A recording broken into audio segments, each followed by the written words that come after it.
orang miskin melihat menjadi kaya adalah kebahagiaan. Orang sakit melihat orang yang sehat adalah kebahagiaan.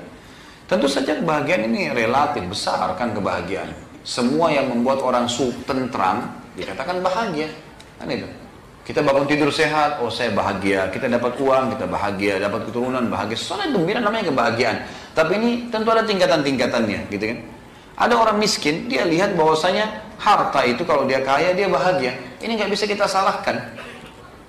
Tetapi kebahagiaan itu akan betul-betul dia capai pada saat dia punya harta kalau dia seperti sabda Nabi SAW, ni'mal malu salih fi yadi abdis salih. Harta yang paling baik adalah harta yang halal di tangan orang yang saleh. Harta yang saleh di tangan orang yang saleh. Artinya harta yang halal dan di tangan orang yang faham tentang haknya uang itu. Itu baru dia dapat puncak kebahagiaannya. Dia kaya kemudian dia infakkan. Tapi kalau cuma sekedar dia miskin lalu dia mengatakan saya kayaknya pengen orang kaya seperti itu, nanti biarpun kalau saya kaya saya akan buat sama, buat diskotik lah, buat apalah segala macam, buat maksiat, maka ini tidak ada kebahagiaan di situ. Karena kata Nabi SAW, manusia 4 golongan. Golongan pertama yang paling mulia adalah orang yang Allah karuniai harta, ilmu dan harta. Makanya jadikan dalam salah satu doa-doa antum ikhwan dan akhwat sekalian, Allah marzuqni ilman wa mala waj'alni mimman yuhlikuhuma ala halaqati fil haqq. Ya Allah karuniakanlah aku ilmu dan harta dan jadikanlah aku orang yang menghabiskan keduanya di jalanmu.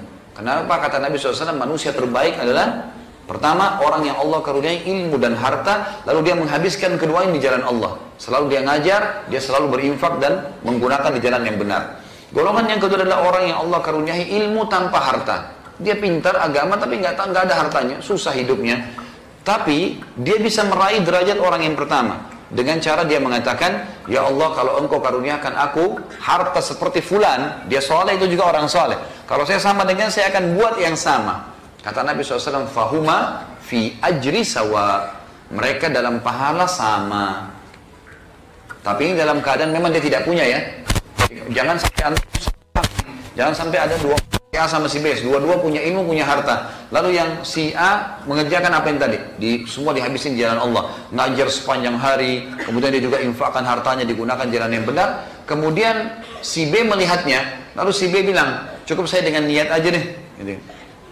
Sekarang dia bilang, ya sudahlah, ini orang bangun masjid, saya juga kalau ada kesempatan saya bangun masjid. Padahal dia bisa, ada duitnya. Ini nggak masuk dalam hal ini.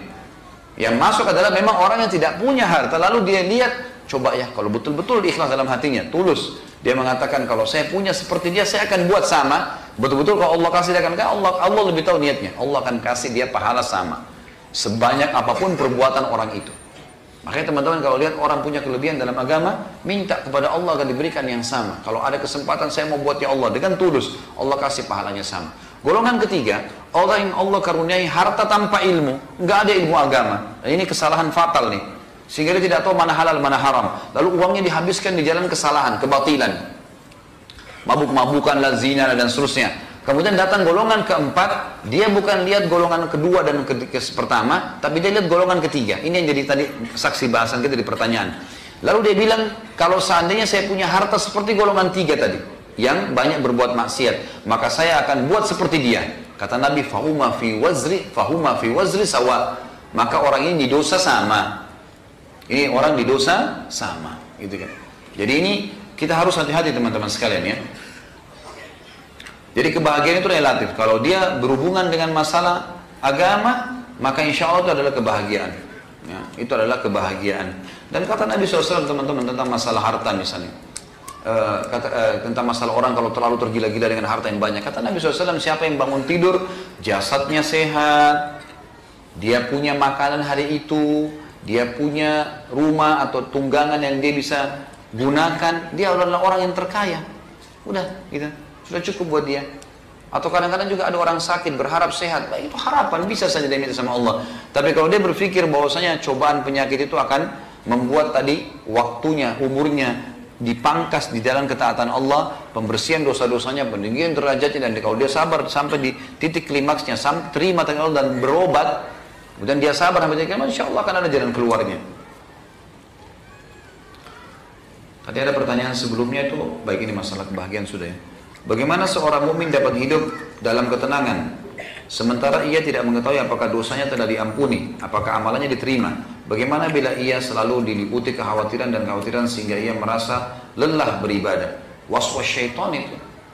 Seorang mukmin wajib yakin dengan janji Allah, wajib. Saya sholat, kita sudah jalankan semua syarat-syarat dan rukunnya, yakin Allah terima. Kita harus yakin, walaupun kita nggak bisa pastikan, gitu kan, kadar pahalanya. Tapi kita kalau sudah memenuhi syarat, Allah itu tidak pernah memungkiri janjinya. Kita harus yakin, kalau kita berbuat dosa, lalu tidak taubat, akan masuk neraka. Itu tidak bisa dipungkiri. Semua itu hukum, sunnatullah, nggak bisa. Jadi jangan ragu, nggak boleh ragu.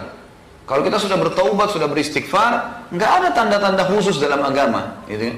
Sudah bertobat istighfar, lalu kita istiqomah jalan Allah. Makanya Imam Nawawi mengatakan syarat tobat nasuha adalah meninggalkan dosa itu seketika, menyesali dan janji sama Allah tidak mengulangi. Lalu ada ulama lain tambahkan syarat keempat, menyibukkan sisa umur dengan amal soleh. Udah, saya jalankan, selesai.